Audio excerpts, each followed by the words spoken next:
Tom Wolfe has been rocking the boat for a long time now with his blockbuster books and provocative views.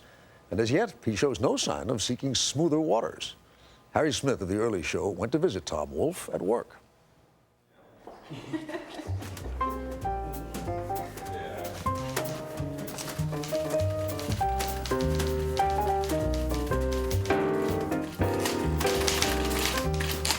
This is the guy who comes up with the titles and catchphrases for our times. Good old boy, radical chic, me decade, the right stuff. If the zeitgeist has an author, it's Tom Wolfe. He's a dandy in a white suit whose recent novel would make a libertine blush. I thought that your use of anatomy in the sex scenes was pretty good. Yeah, I was rather proud of that. Wolfe's I Am Charlotte Simmons is the story of a naive straight-A virgin who lands a spot in her academic utopia, an elite fictional university where academics, it turns out, are a mere footnote to partying and promiscuity. It all gets down to egotism. And Charlotte is a very egotistical young lady. She may be pure, she may be unsophisticated, but she's highly ambitious. She wants to be a star.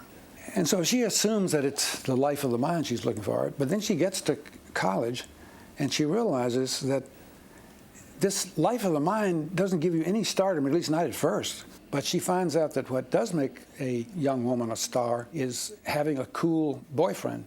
And if the cool boyfriend also happens to be a famous athlete, for example, that's all the better. Can Charlotte resist temptation, or is corruption the inevitable reality to which each of us succumbs? President Bush found Charlotte provocative and was said to be recommending it to friends. Wolfe spent months researching Charlotte at universities across the country. Did you have to go in disguise? I mean, did you not wear No, a white suit? I wasn't going to fit in no matter what. So I would dress like this, but with a navy jacket. I mean, the whole white rig is showboating, I figured, and that wouldn't go over. Why does a guy of a certain age want to find out what college life is like? I'm glad you put it delicately. Let's see. When I was 70 when I first started. I'm 75 now. I was 70 when I first started work on this. And a lot of people thought I was nuts. Said, you're not going to get close to anybody. But it didn't bother me all that much, because I've covered so many things where I didn't fit in. 3, 2, 1, 0, liftoff. He didn't fit in with the Mercury 7 astronauts of The Right Stuff, nor with the Wall Street traders in the Bonfire of the Vanities, or in the electric Kool-Aid acid test. He, a drug-free, teetotaling 30-something, writing about acid-tripping hippie Ken Kesey and his merry pranksters. And he was the lone conservative among the wealthy liberals of radical chic. As I read your books, every time I read your books, I can't help but say, my God, it's just there are specific things that you see that I guess most other folks don't see. Well, I have to switch on a switch in my, consciously, in my brain to do that, because when I wrote The Bonfire of the Vanities, I decided to have a party scene, a big social party scene.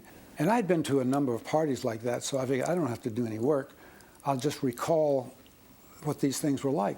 And only to discover that I didn't know anything distinctive about them at all. So the next time I was invited to such a thing, I just shut up and just listened and looked. In the film version of The Bonfire of the Vanities, you get a sense of what Tom Wolfe sees. He followed her. Through the room, past the grinning faces full of boiling teeth, past the conversational bouquets, past the impeccably emaciated ladies of society, the social X-ray women. Christ, was this the world he lived in? And in this world, there is a constant theme. In your vision of our American life, is it really just about status? It's not just about status. It's mainly about status. How about status? Perhaps it was status Tom Wolfe was after when he played baseball as a teen in his hometown of Richmond, Virginia, where his father was an agronomist and his mother shared her appreciation for art. Although Wolfe had a passion for writing, baseball gave immediate results. He played for Washington and Lee University, and after that, another 2 years semi-pro. If I really analyze it, the main thing was to be a star. And I'm telling you, if I had been offered a Class D baseball contract, I would have taken it, rather than go to graduate school, which I did. Wolfe earned a PhD in American Studies at Yale in 1956. Soon after, he found himself donning scuba gear once as a reporter for the Springfield Union, covering Caribbean dictators for the Washington Post, and then joining the New York Herald Tribune. It was around then Wolfe began to write in a style and manner that ignored journalism's conventions of the day. He got inside the mind of his subjects, borrowed short story techniques, extended dialogue, used exclamation points, and helped give birth to what came to be called New Journalism, which is around the time the white suit first appeared. I started wearing them by accident. I had just arrived in New York. I'd always wanted to come here to work on a newspaper. I finally got a job. So anyway, I bought a white suit for the summer.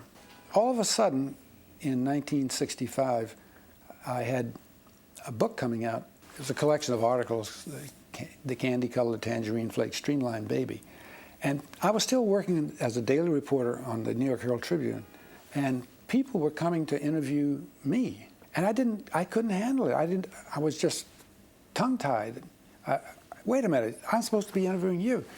And to my amazement, I read the article, and then essentially it said, what a colorful man, he wears white suits. I realized I had a substitute for a personality, and still do. I mean, these white suits have been worth their weight in gold. So that begs the question, is there a person, you have a personality, it's just not known to anyone outside your family, perhaps? I'm not sure they know. There's some people who are unfathomable, like Ronald Reagan.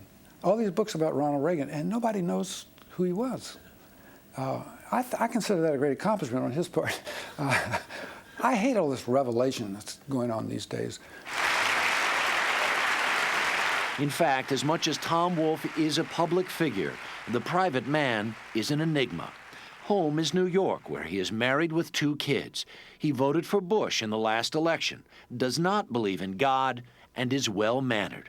Yet he's waged an open war with Norman Mailer, John Irving, and John Updike, a sort of verbal smackdown among literary heavyweights over subject matter and art.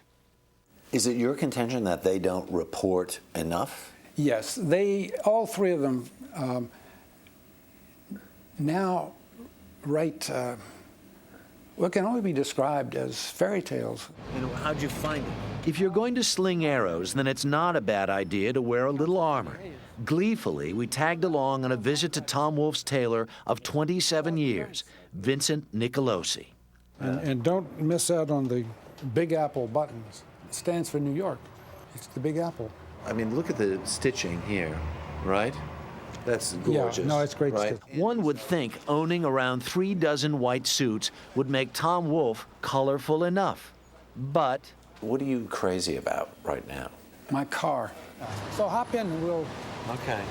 It wasn't white enough, so I had it repainted. I've done the complete interior white. Headliner is white. Everything has been redone. The floors are white, covered in vinyl. See, these are vinyl covered. You can wash them off. Right. Now, vinyl, many people consider vinyl tacky, but I think these are great floors. And a really pimped up automobile should have tacky touches. What does it do for you to be in your all-white car? It makes me feel that perhaps I'll be noticed on the road. I mean, why waste all that time on the highway, nobody looking? I really don't know the answer to that. I just love the idea. Tom Wolfe says his next book is about immigration. Not so much about how immigrants get here, but about the ladders of status they climb once they arrive. He is forever dissecting our lives and our time. As for Tom Wolfe, the novel, So we're still waiting for that novel from you that's about you. Well, if it's going to be boring, I'm not going to write it. hard to believe the man wouldn't have a story to tell.